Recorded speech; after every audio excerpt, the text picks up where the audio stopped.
Okay, lesson 27, DC motors, right? These are rotational motors. So lesson 26 was linear motors. Linear motors move in a line, right? Move in a line. As we saw, they move down the motor on a railgun. They shoot out the motor. And these DC motors that we're talking about, right? How do they move? They move rotationally, right? And so when we think of other motors, that's often what we're doing. Think of your lawn mower. It has a motor there and it's spinning. So these motors are spinning rotationally and they're moving rotationally, converting two types of energy, right? Converting electrical energy to one side, going to mechanical energy on the other side. So whenever we had a motor, and the linear motor and the DC motor, both of them are converting electrical energy to mechanical energy. So the linear motor was moving in a line. This DC motor is moving in a rotation. And how is it doing that? It's from the Lorentz force. From the Lorentz force. So if we think about the right-hand rule, where my thumb is the current, my pointer finger is the magnetic field, and my finger, middle finger, is the F force. What's happening here is I have a B magnetic field, and it just has one arrow, but they're moving across from north to south. So if we set a bunch of wires inside of a magnetic field, there's still a B magnetic field that's going across, and then I have the current, and I can put it going in, I'll put it in blue, I'll put it in red, they have it in red or this pinkish color, right? And so whenever I have the current going in this direction, right, across in that side of the wire, then it makes this green Lorentz force coming up. And so it makes it want to go that direction. Well, the current on the other side is going the other way. And you can do this with your thumb. If you want to pause it, you can even look at how your pointer is the B, the current is your thumb, and the middle finger F. And if I put the current in the B field, then it wants to pull it down, right? And so this wants to pull it down. And if I attached it and I hinged it right here, right, and here's the hinge, it wants to spin because the current moving this way in the B field, right? And so it makes it want to spin.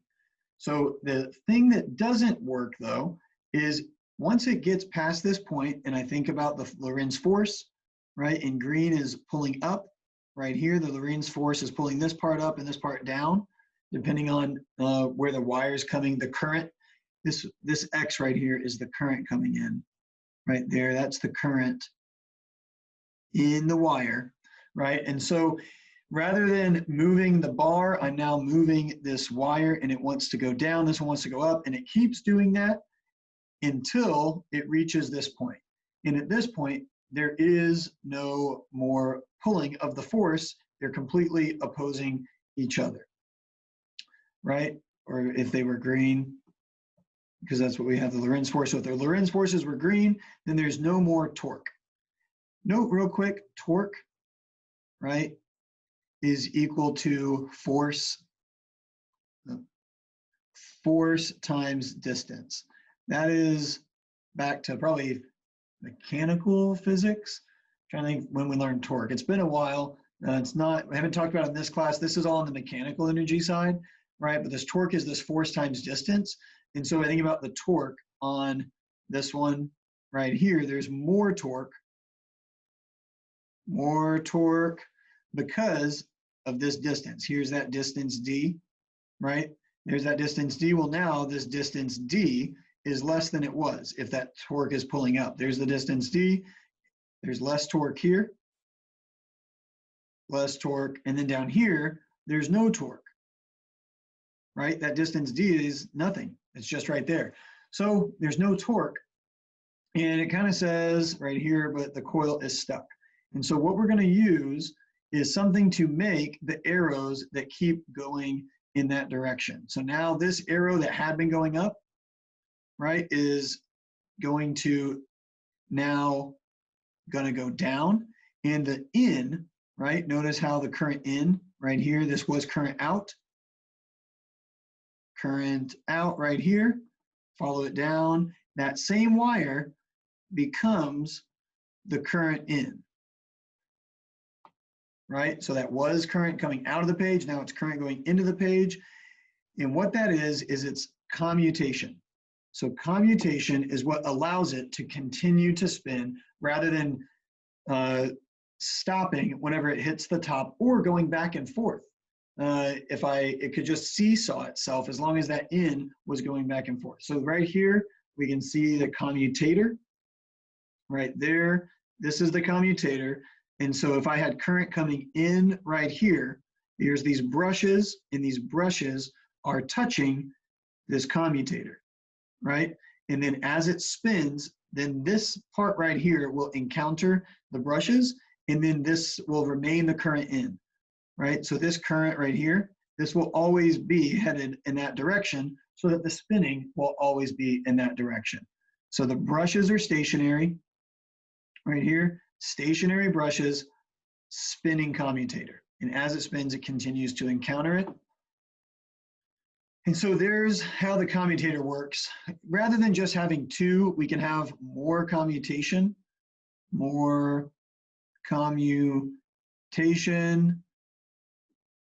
right? If I broke what was this right here, and instead of having just little bars, I had lots and lots of them, right? And now these are basically touching each other. I'm just breaking out so you can see it a little bit easier. But now it's constantly providing even more torque. So this is the simplest commutator would be 2, but the real one would have even more than that. So we can increase the torque by increasing the number of those commutator, and the brushes are still on the outside, right here and right here. And that's often in a real motor what breaks down. It's just the brushes aren't there anymore. They've worn off from friction and they've worn down. And so the brushes that are here, think about lots and lots of little brushes, right? And they're all touching these commutator bars. And so the brushes wear down over time, and that's what breaks down your motor, just less good electrical connection that's going to overcome the friction in the old gears. All right, so there is how we think about it. And I'll use the equations rather than going through all these proofs. I'll just discuss it down here below. All right, so what we have, what I would like to focus on is this power flow diagram, okay? So here's my power flow diagram. And this matches what's on your equation sheet. But if I have electrical power in, right? Electrical power in and mechanical power out, that's what a motor is doing, right? And so here's my P out. And similar to linear motors, right inside of here, right inside the middle, we have the power developed from the Lorentz force. So if this torque, right, is a force times a distance, right? That is just the Lorentz force multiplied by the distance. How big is this motor, right? If I had a motor this big, then that distance, that D that I could calculate would be 1 of the radius, not the diameter of that little circle of the motor, right? So the power that's developed must equal the power of the mechanical loss plus the power of the load, which is another way to say the power of the mechanical loss plus the power out. Okay, and so this is all on the mechanical side, but observe that if I had this omega here and this omega here and this omega here, right? Then if I think about this as the torque developed times omega equals the torque of the loss times omega plus the torque of the load times omega, all the omegas cancel, and I have the torque that's been developed is equaling the torque of the loss plus the torque of the load.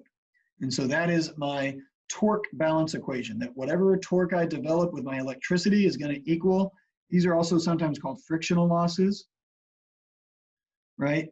The frictional losses is the mechanical losses, and then the load. So whenever I think about a drill, right? If I have a power drill, the load is the screw that I have to turn to push it into the wood. The friction also has to be overcome or else the motor's not going to work, but the motor, the electrical energy in my power drill must overcome the friction of its internal windings as well as the load of the screw going into the wood. So that's the torque load balance equation.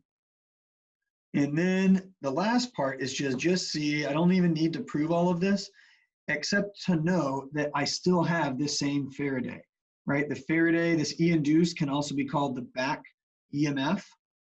And so if I think back to my linear motor equation, it's the same exact circuit as it was before, where I have a resistor and then I have some induced voltage, and I'm drawing it as a dependent source. Remember, this is a dependent on something, right? It's dependent on the velocity. Well, in that case, if it's a spinning motor, then it's the angular velocity, right? For a DC motor, this is angular. For motor, this is that angular velocity, omega, right? I have a resistance and I have a DC voltage source providing the power. All right, I think with that, we've seen these equations. Let's hop over to the equation sheet now to discuss using those.